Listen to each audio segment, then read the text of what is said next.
कुछ कर रही है, कहीं आंसू पूछ रही है, कहीं पानी की पूछ रही है, कहीं भोजन की पूछ रही है, वो ये पूछ रही है उस जवान स्त्री। मैंने देखा तो महाराज मैं वहां से चल उठा, मैं जा रही था कि उसी जवान स्त्री ने मेरी से क्या कहा, वो साधु शरम तिष्ठ मा चिंता अपि नाशयम्। ये साधु साधु रुको, क्योंकि साधु के दर्शन मात्र से जीव के जो पाप ताप होते हैं वो सब सो जाते हैं। साधु का मतलब साधुति परम परमेश्वर धीमहि जाए, जो भगवान को साधता है वही साधु है। तो ये साधु रुको, क्षण भर के लिए रुको, क्षण भर के लिए रुको, मां चिंता को भी नाश है, मेरी चिंता का नाश करो महाराज, मेरी चिंता का नाश करो। दर्शनम न करोतस्य सर्वनाकारं परम, आपके दर्शन मात्र से ही जीव की जो भाग्य होते हैं, भाग्य रेखा बदल जाती है, दुख की महाराज पहाड़ आते उस पर वो सब हट जाते हैं महाराज। तब मैंने पूछा कि हे देवी, नारद जी बोले सनकादियों से कि ऋषियों सनकादि, मैंने पूछा उस स्त्री से कि महाराज तुम कौन हो, देवी तुम कौन हो? तब उसने कहा कि अहम भक्ति रीति ख्याता इमो में तनयो मतो ज्ञान वैराग्य नामानो काल योगेन जर्जरो, कि मेरा नाम भक्ति है और जो बुजुर्ग लेटे हुए हैं ये मेरे दोनों पुत्र हैं, ज्ञान और वैराग्य, ये ज्ञान वैराग्य मेरे दोनों पुत्र हैं। और मैं भी पहले ही बुढ़ापे से गिरी थी, पर लेकिन इस वृंदावन में आकर, इस वृंदावन की पवन पवित्र भूमि में मैं आकर मैं जवान हुई, पर लेकिन जो मेरे पुत्र हैं ये बुढ़ापे से बुजुर्ग, ये कलियों की प्रवाह से जर्जर हो गए महाराज। उल्टी गंगा क्यों बह रही है कि मुझे बुढ़ापा आना चाहिए था, पर लेकिन मेरे पुत्रों को जवान होना चाहिए था, और मेरे पुत्र बुढ़ापे से गिरे हुए और मैं जवान महाराज, ये क्या हो रहा है? तब नारद जी बोले कि ये कलियुग का प्रभाव है, वर्षे वर्षे ब्रह्माचार्य मंगल नाभि दृश्य थे, जो जो कलियुग जो समय बीतता जाएगा, वर्ष जो बीतते जाएंगे वैसा ही ये बदलता जाएगा। भक्ति महारानी बोली कि महाराज ये राजा परीक्षित ने कलियुग मार क्यों नहीं दिया, क्यों नहीं मार दिया? तब नारद जी महाराज बोले कि देवी इस कलयुग में भी भले ही 199% गुण है, पर लेकिन एक गुण से इसे छोड़ दिया राजा परीक्षित ने, और वो एक गुण कौन सा है? यत् फलम नास्ति तपसा न योगेन समाधिना, योगेन समाधिना तत्फलं लभते सम्यक् कलौ की सब कीर्तन तत्फलं एव वचित, कि महाराज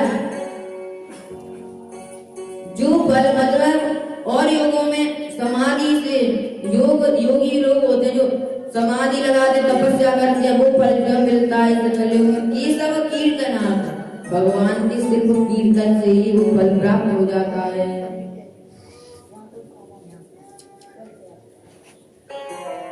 कलयुग केवल हरि गुण गान, कलयुग केवल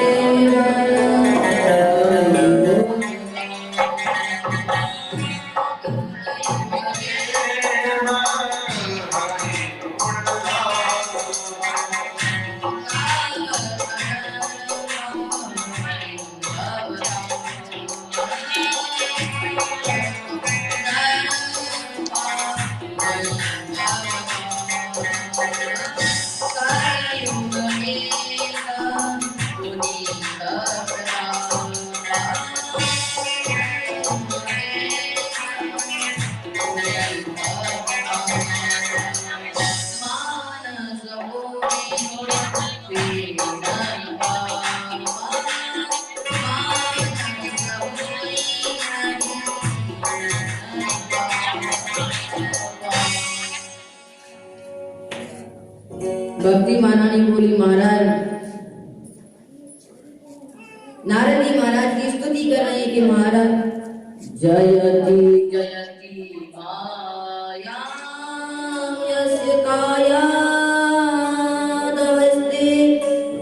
भजन रचनमेकं केवलं चाकलय्य ध्रुवपरपियादो यत्प्रपादो ध्रुवयम्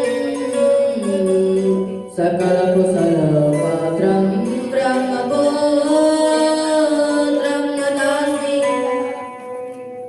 कि महाराज जयति जयति महाराज तुम्हारी जय हो, महाराज जय हो महाराज तुम्हारी जय हो, जयति जयति माया यस्य काया दवस्ते। महाराज तुम्हारी एक बात को मानकर काया दवस्ते कायादि नंदन प्रहलाद भगवान को पा गए। वचन रचना में कम केवलम क्या करेंगे ध्रुव पर भी या तो यत कृपा तो ध्रुवयम। तुम्हारी एक वचन मानकर एक वचन मात्र से ध्रुव पर भी या तो यत कृपा तो ध्रुवयम। जो उत्तानपाद महाराज के पुत्र ध्रुव जी हैं उन्होंने ध्रुव पद प्राप्त कर लिया। इसी सकल कुशल पात्र ब्रह्मपुत्र नृदासी महाराज हे ब्रह्मपुत्र हम पर भी कृपा करो। तब नारद जी महाराज रीत गए और नारद जी महाराज ने वेद वेदांत भूषिष्ठ गीता पाठन मुहुर्मुहु सारे वेद सुना दिए, वेद वेदांत सुना दिए, गीता सुना दी, पाठन मुहुर्मुहु। अब कहने लगे ज्ञान प्रमुदिताम शीघ्रम रे वैराग्य प्रमुदिताम। ज्ञान भैया शीघ्र खड़े हो, वैराग्य भैया शीघ्र खड़े हो। उनके कानों में सब कुछ कर दिया पर लेकिन जब वो नहीं खड़े हुए तब व्योम वाणी तले वापुन्ना ऋषि विदितामिति उदम सबलिस्तेयं भविष्यन्ति न संशय। एतत् सत्करं सुरेश समाचार। उसने समाचार दिया, संकेत दिया कि नारद जी महाराज कोई सत्कर्म करो, कोई सत्कर्म करो। तब उन्होंने कहा सत्कर्म कौन बताएगा कि तत्ते कर्मा पिदासंति साधव साधु भूषणा। कि कोई संत बताएगा इस तुम्हारे सत्कर्म को, कोई संत बताएगा। अब ना तो संत का नाम लिया ना सत्कर्म नाम लिया। सत्कर्म बहुत होते हैं, साधु भी बहुत होते हैं। नारद जी महाराज ना तो इधर छोड़े ना इधर छोड़े, बीच धार में लटका दिए। पर नारद जी महाराज ने कहा कोई बात नहीं। नारद जी महाराज ढूंढ रहे हैं विशालापुरी में, सब जगह ढूंढ रहे। कुछ ऋषि तो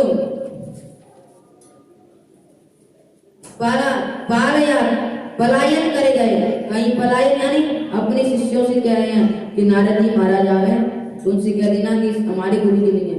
क्योंकि इसका मतलब जैसे बड़ा डॉक्टर हो, कोई बड़ा डॉक्टर प्रसिद्ध डॉक्टर, उसके बराबर कोई डॉक्टर ना हो।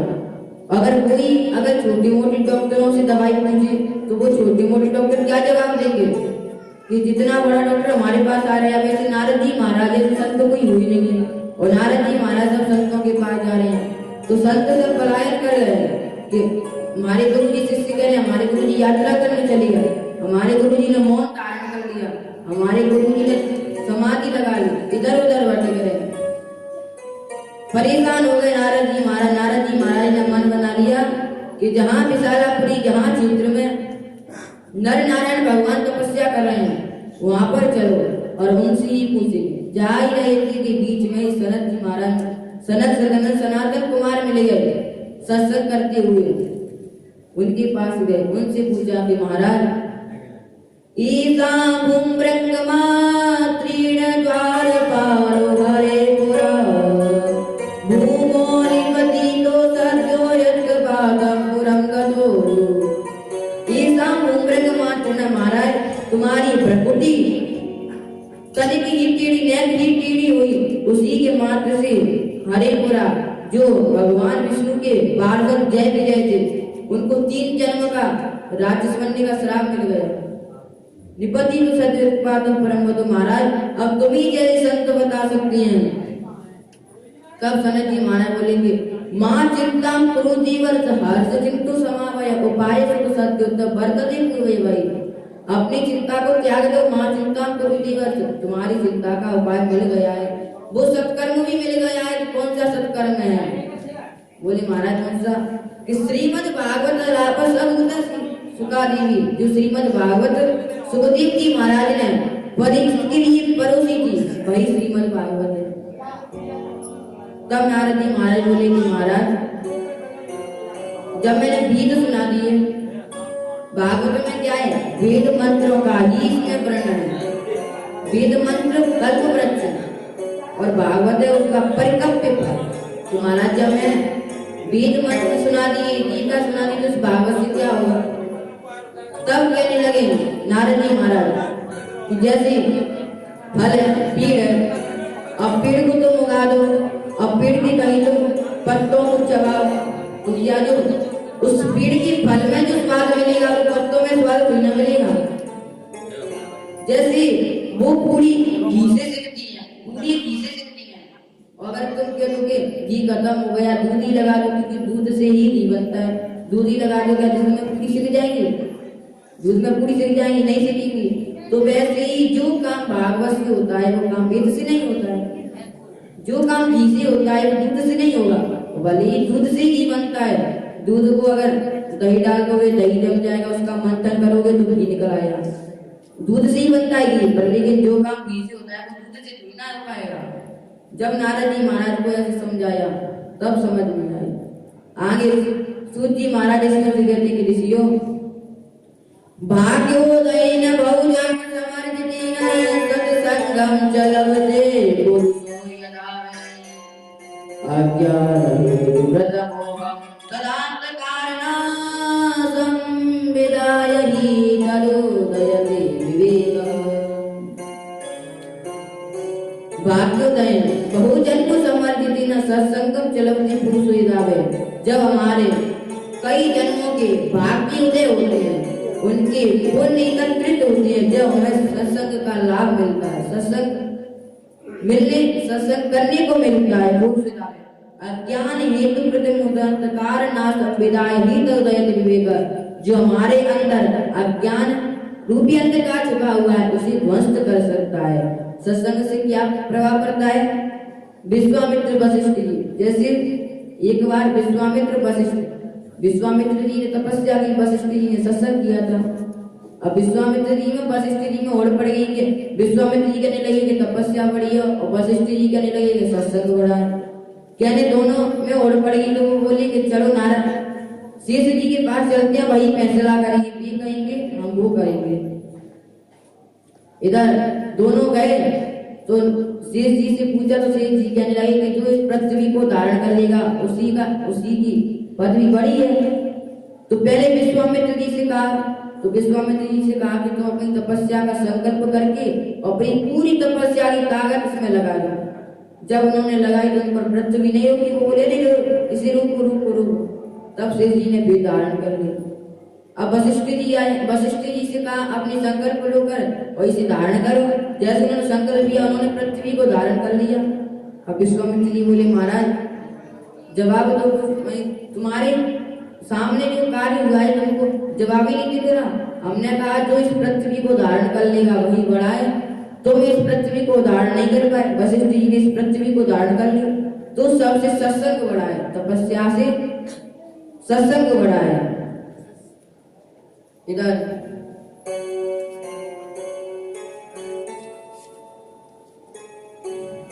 गंगा द्वारे समीपे तटमानंद नामकम। Ganga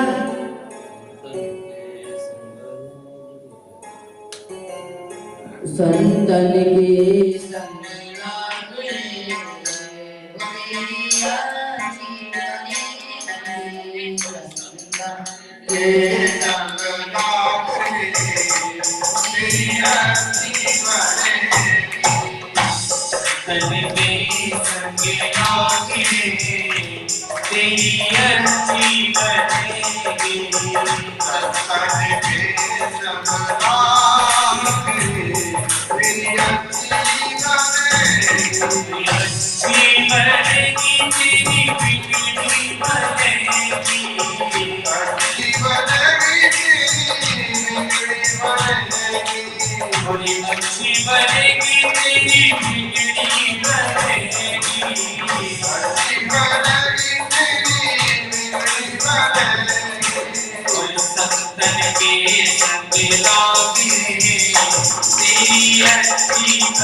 Thank you.